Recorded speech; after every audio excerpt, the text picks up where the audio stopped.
Okay, let's dive into this. Welcome to today's Explainer, where we're going to unpack something truly mind-blowing.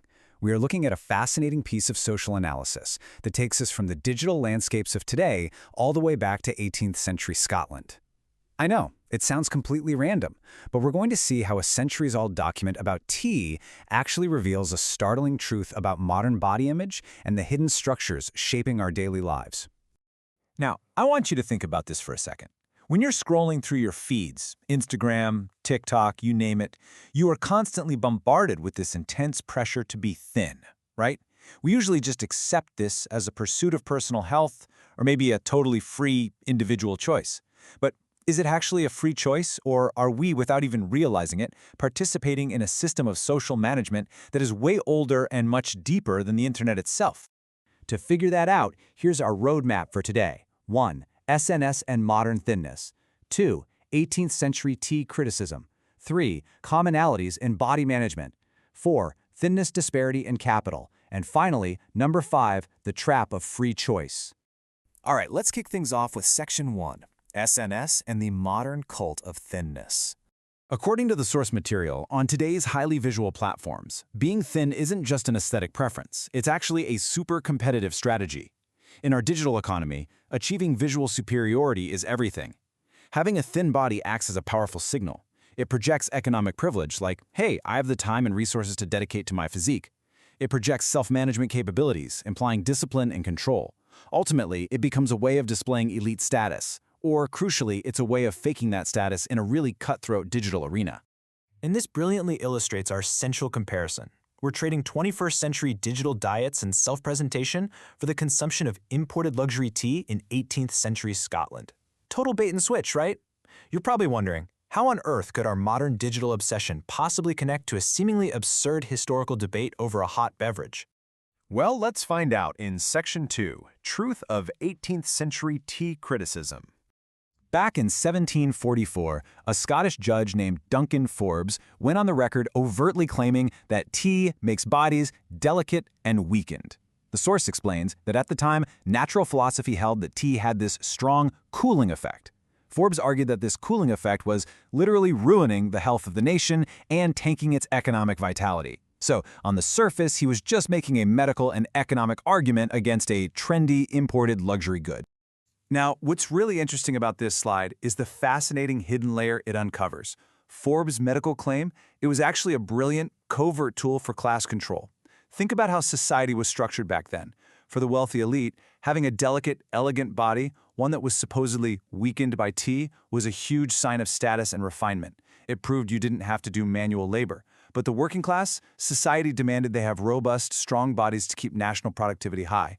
Forbes wasn't just worried about health, he was terrified that the working class would start drinking tea, adopt the habits of the rich, and lose the physical strength required for their societal function. And to enforce this, Forbes went to extremes. He actually proposed a legal ban on the use of tea for anyone making less than 50 pounds a year. Just pause and think about the sheer absurdity of that for a second.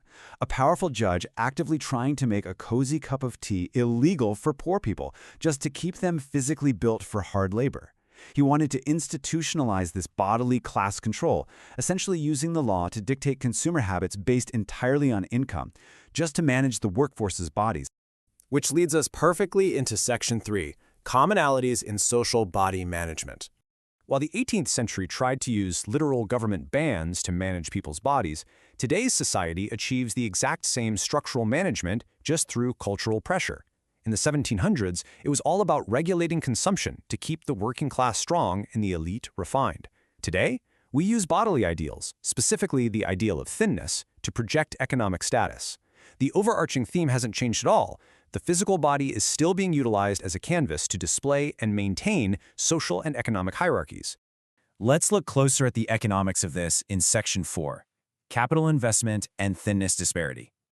So the crucial point is that not all thinness is created equal, and it is entirely dependent on capital. People with high economic resources achieve thinness through expensive gyms, personal trainers, paid nutrition apps, and high-quality organic food. The result is a genuinely healthy thinness. But people with low capital, who feel the exact same intense social pressure to conform to this ideal, they often resort to skipping meals or forced extreme restriction. The result there is an unhealthy thinness. The economic disparity literally dictates the quality and safety of how we manage our bodies. The source uses a really specific, powerful term for this low-capital outcome: disguised health. It's an unhealthy state of thinness, achieved through inadequate nutrition, but it successfully masks itself online as a symbol of elite self-management and success. So what we frequently see as goals on social media is often just an illusion, an unhealthy state brought on by a lack of capital, masquerading as discipline. And that brings us to our final point, Section 5, the trap of free choice. Think back to Judge Duncan Forbes for a second. He wanted a literal law banning tea for the lower classes. It was transparent, overt control. But modern class control, the source argues, is much more insidious because it's hidden behind the guise of free choice. We believe we are freely choosing to diet, freely choosing to post our gym selfies, freely choosing to pursue this specific body ideal, but in reality, our desires are being structurally guided by big tech platforms. Their algorithms are specifically designed to exploit human psychological vulnerabilities, keeping us engaged, conforming, and consuming. So we end right where we began, but with a much deeper understanding of the forces at play. If what we perceive as our free choice is actually being guided by corporate algorithms and historic patterns of class display, we have to ask, who is truly managing our bodies today? Are we really the ones in control, or are we just following the modern equivalent of an 18th century tea mandate? It's a fascinating lens through which to view our daily digital habits, and I hope this explainer has given you some powerful new tools to critically examine the media you consume every single day.